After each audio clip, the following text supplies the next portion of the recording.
வணக்கம் நேயர்களே, இது ஷர்மிளா டாக்கீஸ். நான் உங்கள் டாக்டர் ஷர்மிளா. அதிமுக மற்றும் என்டிஏ கூட்டணி சார்பாக தமிழ்நாடு பூரா போராட்டம் நடத்துனாங்க. என்ன போராட்டம் அப்படின்னு பார்த்தீங்கன்னா, பெண்களுக்கு எதிராக இங்க ஏகப்பட்ட வன்கொடுமைகள் நடக்குது. தமிழ்நாட்டுல சட்டம் ஒழுங்கு சரியில்ல. அந்த சட்டம் ஒழுங்கு நிலைநிறுத்தப்படணும்னா, பெண்கள் பாதுகாக்கப்படணும்னா, அதற்கு மீண்டும் என்டிஏ ஆட்சி அமையணும். அதிமுக ஆட்சிக்கு வரணும். அப்படிங்கிற காரணத்த சொல்லி போராட்டம் பண்ணாங்க. ஆனா, இருக்கக்கூடிய மிகப்பெரிய இருக்கக்கூடிய மிகப்பெரிய வேடிக்கை என்னன்னா, அப்படி பெண்களுக்காக போராடக்கூடிய அந்த மேடையில அதிமுக தலைவர்கள் சில பேர் பேசின வக்ரமான வார்த்தைகள் தான். நேத்து பாருங்க, இந்த போராட்டம் நடக்குது. அதுல அதிமுகவுடைய மூத்த தலைவர் திண்டுக்கல் ஸ்ரீனிவாசன் அவர்கள் வந்து பேசுறாரு. "பெண்களுக்கு இலவசமா சேலை குடுக்குறீங்க. ஏன் உள்பாவாடையும் சேர்த்து குடுக்க வேண்டியது தானே? அத ஏன் குடுக்க மாட்டேங்கிறீங்க?" அப்படின்னு ரொம்ப கொச்சையான, வல்கரான ஒரு கமெண்ட். இது பத்தாதுன்னு சி.வி. சண்முகம் அவருடைய பங்குக்கு, முதல்வர் உங்கள் கனவை சொல்லுங்கள் அப்படின்னு கேட்கிறாரு. என்னுடைய கனவு எனக்கு நயன்தாரா வேணும். அந்த கனவ நனவாக்கி குடுக்க முடியுமா? அப்படின்னு முதலமைச்சர் கொண்டு வந்த ஒரு திட்டத்த நக்கல் அடிச்சு பேசுறதா நெனச்சுக்கிட்டு, ஒரு நடிகைய அதுவும் பிரபலமாக கரியருடைய உச்சத்தில் இருக்கக்கூடிய ஒரு நடிகைய வந்து இழிவுபடுத்தி பேசுறார். இது ஒண்ணும் அதிமுகவுக்கு புதுசு இல்ல அப்படின்னு தான் சொல்லணும். ஏன்னா கட்சி ரீதியாகவும் சரி, தனி மனிதராகவும் சரி, அதிமுகவும், சி.வி. சண்முகமும் ஹேபிச்சுவல் அஃபெண்டர்ஸ் அப்படிங்கிறதுல எந்த மாற்று கருத்தும் இருக்க முடியாது. ஏன்னா சமூக வலைதளங்கள்ல அதற்கான தரவுகள் ஏகப்பட்டது இருக்கு. உதாரணத்துக்கு கட்சி ரீதியா நீங்க சொல்லணும்னு பார்த்தீங்கன்னா, கொஞ்ச நாளைக்கு முன்னால இந்த கூவத்தூர்ல நடந்த சம்பவங்கள் அப்படின்னு அதிமுகவை சேர்ந்த ஒருவர் பேட்டி குடுத்தாரு. அவர் பேரு எனக்கு மறந்து போச்சு. ஆனா அந்த பேட்டி வந்து சமூக வலைதளங்கள்ல ரொம்ப வைரல் ஆச்சு. அதாவது கூவத்தூர்ல இருக்கும் பொழுது, இவனுங்கல்லாம் என்னெல்லாம் கேட்டானுங்க, என்னெல்லாம் வந்து செஞ்சு குடுத்தானுங்க. அப்ப கூட நடிகை த்ரிஷாவோட பேர் வந்து அடிபட்டது. நடிகை த்ரிஷா வேணும்னு கேட்டாங்க. அத கருணாஸ் மூலமா தான் எடப்பாடி அவர்கள் ஏற்பாடு பண்ணி குடுத்தாரு. அப்படின்னு மிகவும் கொச்சையாக வந்து பேசினாரு. அது வந்து சமூக வலைதளங்கள்ல பெரிய பரபரப்பை ஏற்படுத்துச்சு. அப்பவும் நாம அத கண்டிச்சு பேசினோம். தேவையில்லாம எதற்கு ஒரு நடிகைய சிங்கிள் அவுட் பண்ணி அவங்க பேர வந்து இந்த பிரச்சனையில இழுத்துக்கிட்டு வரீங்க? அப்படின்னு நாம நெறைய கண்டனத்த தெரிவிச்சோம். பட் அப்ப கூட நீங்க பார்த்தீங்கன்னா, கட்சி ரீதியாகவோ, இல்ல தனி மனிதர்களாக சம்பந்தப்பட்ட கருணாஸோ, இல்ல அதிமுக கட்சியை சார்ந்தவர்களோ, இல்ல எடப்பாடி தரப்புல இருந்தோ, இது பேசுறதெல்லாம் பொய்யு. இப்படியெல்லாம் எதுவும் நடக்கல அப்படின்னு ஒரு மறுப்பு செய்தியோ, இல்ல ஒரு கண்டன செய்தியோ வரல. அப்படிங்கிறத நம்ம முக்கியமா கவனிக்கணும். இது ஒரு பேட்டர்னா அப்படின்னு கேட்டீங்கன்னா, அக்ராஸ் பொலிட்டிக்கல் பார்ட்டீஸ் இது ஒரு பேட்டர்னாக நடக்கிறது. எதிர்க்கட்சி தலைவர்கள டிஃபேம் பண்ணணும், இல்ல அவங்க கிரிட்டிசைஸ் பண்ணணும், அவங்கள சிறுமைப்படுத்தணும்னா, அதற்கு சம்பந்தமே இல்லாம ஒரு நடிகை பேரை இழுத்து விடுறது அப்படிங்கிறது அக்ராஸ் பொலிட்டிக்கல் பார்ட்டீஸ் நடக்குது. இது அண்ணா காலத்துல இருந்து இன்னைக்கு வரைக்கும் நடந்துட்டு இருக்கு அப்படிங்கிறத நம்ம பார்க்கிறோம். நடிகைகள் பாவங்க. அவங்கெல்லாம் வெளியில வந்து ஒரு தற்சார்பு விளக்கம் அளிக்கிறதுக்கு கூட அவங்களுக்கு வந்து வாய்ப்பு இல்லாம போயிடுது அப்படிங்கிறது தான் இதுல இருக்கக்கூடிய மிகப்பெரிய வேதனை. ஏன்னா, அவங்க வெளியில வந்து பேசுனாங்கன்னா, அவங்க பேசுனதுல இருந்து சில விஷயங்கள எடுத்துட்டு அதுக்கு கண்ணு, காது, மூக்கெல்லாம் வச்சு, இன்னும் அவங்கள கேவலப்படுத்துறது, அசிங்கப்படுத்துறது அப்படிங்கிறத தொடர்ந்து பண்ணிட்டு தான் இருப்பாங்க. நீங்க நெறைய YouTube சேனல்ஸ்ல நீங்க பார்த்தீங்கன்னா கூட இத தொடர்ந்து நான் பதிவு பண்ணிட்டு வரேன். எ ஒரு நடிகைய பத்தி அவங்கள வந்து இவங்க வந்து நேர்ல சந்திச்சிருக்க கூட மாட்டாங்க. ஆனா ஜர்னலிசம் அப்படிங்கிற பேர்ல ஒரு ஏசி ரூம்ல கால் மேல கால் போட்டு உட்கார்ந்துகிட்டு ஏதோ பக்கத்திலேயே இருந்து பார்த்தா மாதிரி ஒரு நடிகைய அசிங்கப்படுத்துறது, சிறுமைப்படுத்துறது, அவங்களுடைய மாரல்ஸ, எத்திக்ஸ கொஸ்டின் பண்றது அப்படிங்கிறது ரொம்ப சர்வ சாதாரணமா போயிடுச்சு. போறவன் வரவன்லாம் தம் பங்குக்கு வந்து வக்கரத்த வந்து வாந்தி எடுத்துட்டு போவான் கமெண்ட்ஸ் அப்படிங்கிற பேர்ல. சமீபத்துல கூட பாருங்களேன், விஜயுடைய தனிப்பட்ட வாழ்க்கையில நடக்கக்கூடிய பிரச்சனைகள் வந்து விமர்சனத்துக்கு உள்ளாகும் பொழுது, அவருடைய மனைவி 25 வருஷமா அவங்களோட குடும்பம் நடத்துனவங்க வெளியில வந்து சொல்றாங்க, "எனக்கு உடல் ரீதியாக, உளவியல் ரீதியாக ஏகப்பட்ட தொல்லை கொடுக்கப்பட்டிருக்கிறது." அப்படிங்கிற விமர்சனத்த வைக்கும் பொழுது கூட, மாறி மாறி பெரும்பான்மை சமூகம் பார்த்தீங்கன்னா, அந்த சம்பந்தப்பட்ட 2 பெண்கள வசப்பாடுனாங்களே தவிர, இந்த பிரச்சனைக்கு முழுமுதற் காரணமாக இருக்கக்கூடிய அந்த ஆண், அந்த ஹீரோ விஜயை நோக்கி பெரும்பாலானோர் விமர்சனமே வைக்கல. மாறாக அவர் செஞ்சத வந்து ஹீரோயிசம் அப்படிங்கிற பேர்ல நியாயப்படுத்த முயற்சி பண்ணாங்க அப்படிங்கிறத நம்ம பார்க்க முடியுது. அக்ராஸ் ஆல் பார்ட்டீஸ் இந்த பிரச்சனை இருக்கு. பிரச்சனை பொலிட்டிக்கல் பார்ட்டீஸ்ல மட்டும் இருக்கா அப்படின்னு பார்த்தீங்கன்னா இல்ல. பார்க்கக்கூடிய மக்களிடமும் பிரச்சனைகள் இருக்குது. ஏன்னா நான் அடிக்கடி பதிவு பண்றதுதான். இது போன்ற வக்கரங்களை பேசக்கூடிய வீடியோஸ்க்கு YouTubeல அவ்ளோ வியூஸ் அள்ளிக்கிட்டு போகுது. ஆனா நியாயமான விமர்சனங்களை வைக்கிறத மக்கள் கடந்து போயிடுறாங்க. அப்ப பெரும்பாலான ஒரு பொது நோக்கு என்னவா இருக்குன்னா, நடிகைகள்னா அவங்களுக்கு மாரல்ஸ், எத்திக்ஸ் எதுவுமே கிடையாது. அவங்க பொது சொத்து மாரி. போறவன் வரவன்லாம் வந்து வக்கரத்த வாந்தி எடுத்துட்டு போயிரலாம். அப்படிங்கிற ஒரு நிலைப்பாடுல இருக்கிறாங்க. அதே மாதிரி கண்டிக்கணும்னா, அது நம் குடும்பத்தை சார்ந்த, இல்ல நம்ம கட்சியை சார்ந்த பெண்களுக்கு நடந்தா தான் நாம கண்டிப்போம். இல்லன்னா அத கடந்து போயிருவோம். அப்படிங்கிற போக்கு தான் பெரும்பாலான அரசியல் கட்சிகளில் இருக்கக்கூடிய அரசியல் தலைவர்கள், முக்கியமாக பெண் தலைவர்களுக்கும் இருக்கு. உதாரணத்துக்கு பாருங்க, என்டிஏல இருக்கக்கூடிய முக்கியமான கூட்டணி கட்சி அதிமுக. அதிமுகல முக்கியமான தலைவர்கள் திண்டுக்கல் ஸ்ரீனிவாசன், சி.வி. சண்முகம். இவங்க 2 பேரும் மேடையில வெளிப்படையா பெண்களுக்கு எதிராக வக்கிரமான விஷயங்கள பதிவு பண்றாங்க. அதுவும் எந்த மேடையிலனா, பெண்களுக்கு பாதுகாப்பு கேட்டு போராடக்கூடிய ஒரு மேடையில இது போன்ற வக்கிரங்கள இவங்க பதிவு பண்றாங்க. அதுவும் சி.வி. சண்முகம் ஒரு ஹேபிச்சுவல் அஃபெண்டரா இருக்கிறாரு. கடந்த காலத்திலயும் இப்படித்தான் பேசியிருக்கிறாரு. தொடர்ந்து அதே மாதிரிதான் பேசுறாரு. ஏற்கனவே நீங்க பாத்தீங்கன்னா, மகளிர் உரிமை தொகையை இதே மாதிரி தான் நக்கல் அடிச்சு, கிண்டல் அடிச்சு பேசினாரு. மாசம் 1000 ரூபாய் குடுக்குறீங்களே, அந்த மாதிரி மாசம் ஃப்ரீயா ஒரு புருஷன் குடுப்பீங்களா? அப்படின்னு கேட்டாரு இந்த மனுஷன் மேடையில. அப்பவும் கூட்டணி கட்சியில் இருக்கக்கூடிய எந்த தலைவர்களோ, இல்ல பெண் தலைவர்களோ அத கண்டிக்கல. எத்தனையோ பெண்ணிய போராளிகள் பாஜகல இருக்கிறாங்க. போலி பெண்ணிய வியாதிகள் அப்படின்னு நான் உங்களுக்கு பேர் வச்சிருக்கிறேன். ஏன்னா, தனக்கு வந்தா மட்டும் தான் ரத்தம். மத்தவங்களுக்கு வந்தா தக்காளி சட்னி அப்படின்னு எளிதில் கடந்து போயிருவாங்க. அதுல டாக்டர் தமிழிசை, திருமதி வானதி ஸ்ரீனிவாசன், கஸ்தூரி சங்கர் போன்றவர்கள், குஷ்பு சுந்தர் இவங்கெல்லாம் அப்படியே பெண்ணியத்தை பாதுகாக்கக்கூடிய போராளிகளா சமூக வலைதளங்கள்ல தங்களை நிலைநிறுத்தக்கூடியவர்கள். ஆனா, தங்கள் கட்சியைச் சேர்ந்த தலைவர்கள் பேசினாலும் சரி, கூட்டணி கட்சியைச் சேர்ந்த தலைவர்கள் பேசினாலும் சரி, இந்த அக்காக்கள்லாம் நவதுவாரத்தை பொத்திக்கிட்டு வாய மூடிட்டு பேசாம இருப்பாங்க. ஏதோ நமக்கும் இதுக்கும் சம்பந்தம் இல்ல அப்படிங்கிற மாரி. இப்படிதான் நயினார் நாகேந்திரன் அவர்கள் த்ரிஷாவை பத்தி பொது வெளியில வல்கரா கமெண்ட் அடிச்ச போது கூட வாய மூடிட்டு பேசாம இருந்தாங்க.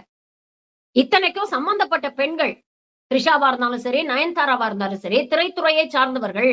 குறைஞ்சபட்சம் நீங்க சார்ந்து இருக்கக்கூடிய துறை.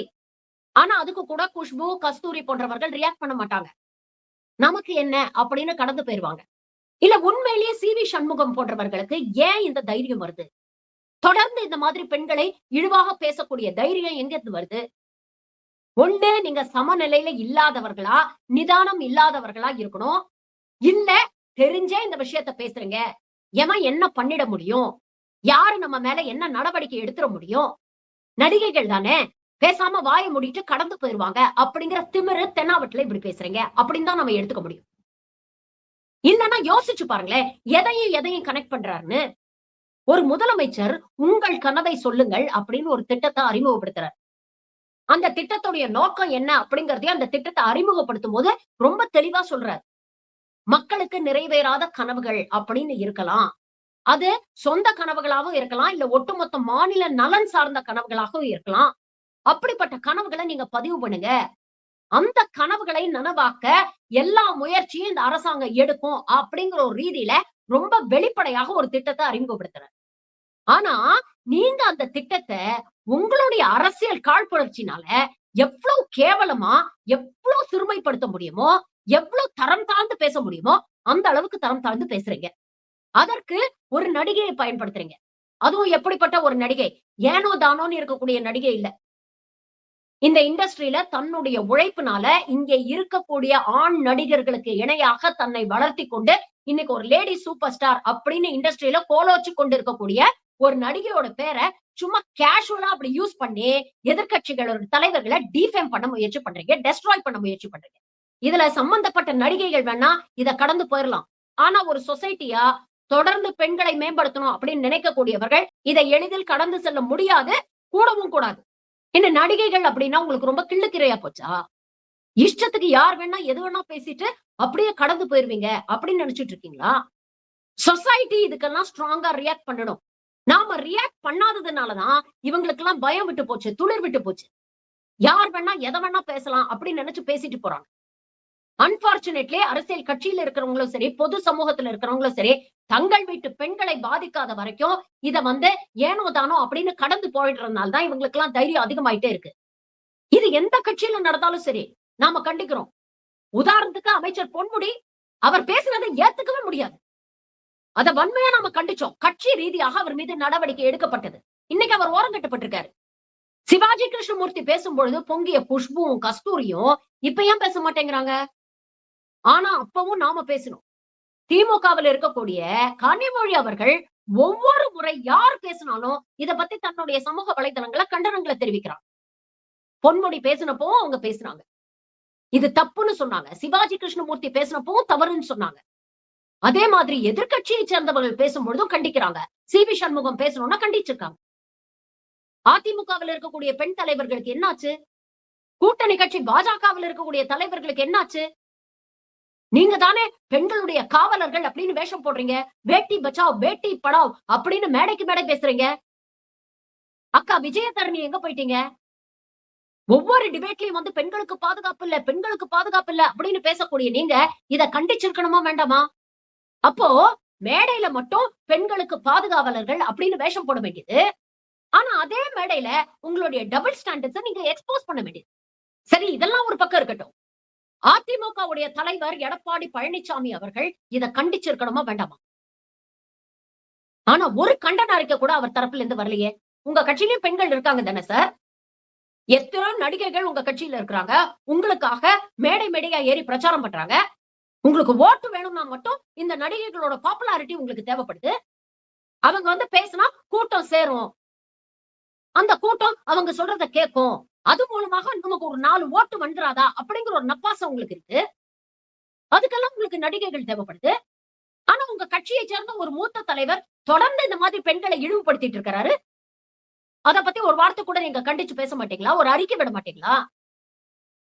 கூவத்தூர் சம்பந்தமா பேசும்பொழுது கூட எடப்பாடி அவர்கள் வாய திறக்கல அப்படிங்கறத கவனிச்சு பாருங்க மக்களே.